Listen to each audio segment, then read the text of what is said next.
So I had been going to a Quaker meeting with this one man who just would take me back and forth because he had a car and I didn't. And he started telling me that, he believed in Edgar Casey and that he had a Casey group that he read with. Okay. So did I want to go and do some Edgar Casey studies with him? Well, that was fine with me because I was raised with a lot of channeling, so that seemed perfectly fine to me. Well, it was nice to study that, whatever.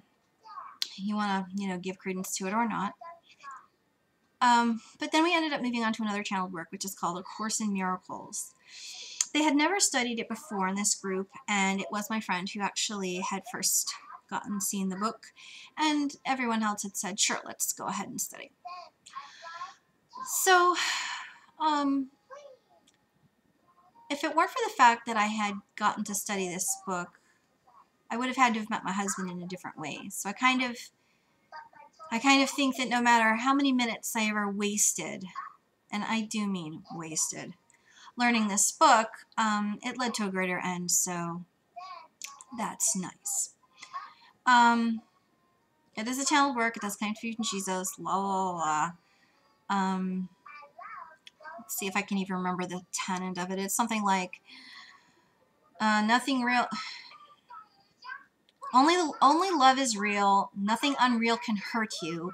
Herein lies the peace of God. I think that's like the basic tenet, and that everything else is built on that.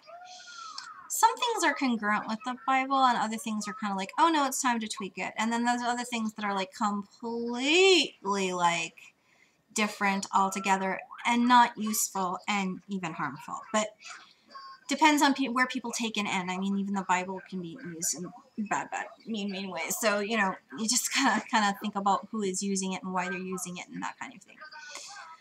So we would all sit around and we'd read this book, and we would do meditative exercises and this kind of thing. And when I was in Indiana there, I stayed there, reading that book.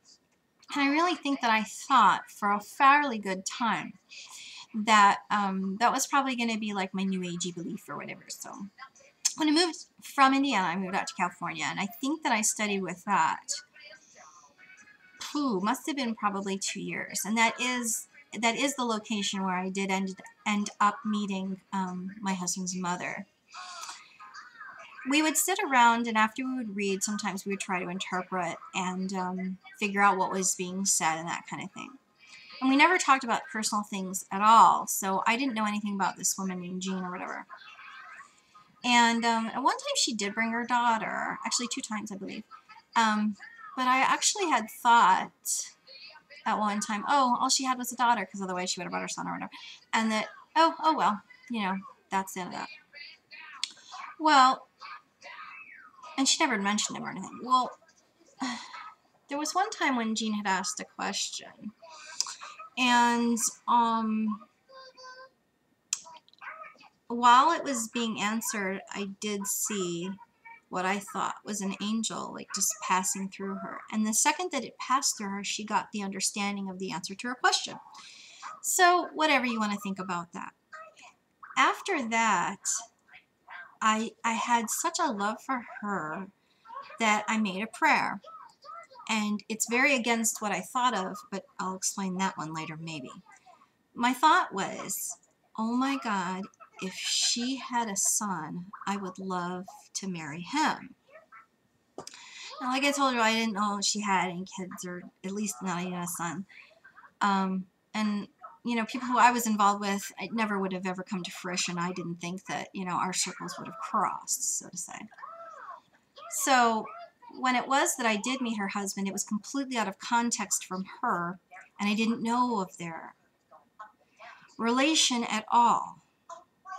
And when we figured it out, and then even worse, when I figured out that this was the man that I had made a prayer for, and why I say even worse is because I felt like, the universe is playing a really big joke on me. Like, angels are laughing. This is hilarious,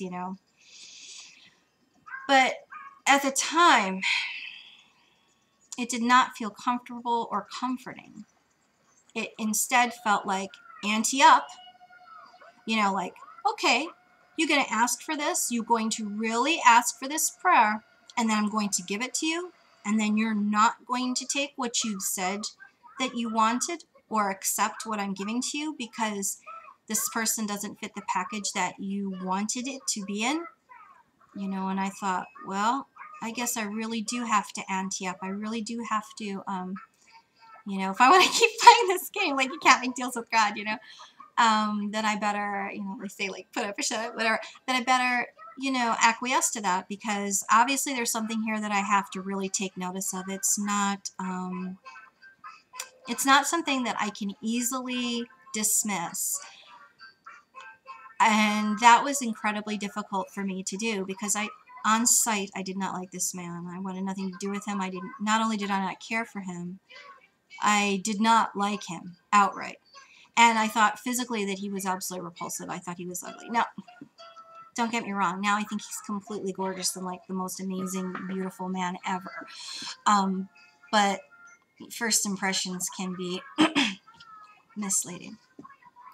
So, if it weren't for Course in Miracles and finally getting frustrated with it, yeah, other things I wouldn't have gone on to other things. But I also wouldn't have gotten married, so always works out in the best. How many years were we together? Like, well, since 91 and we got 3 kids, so you do the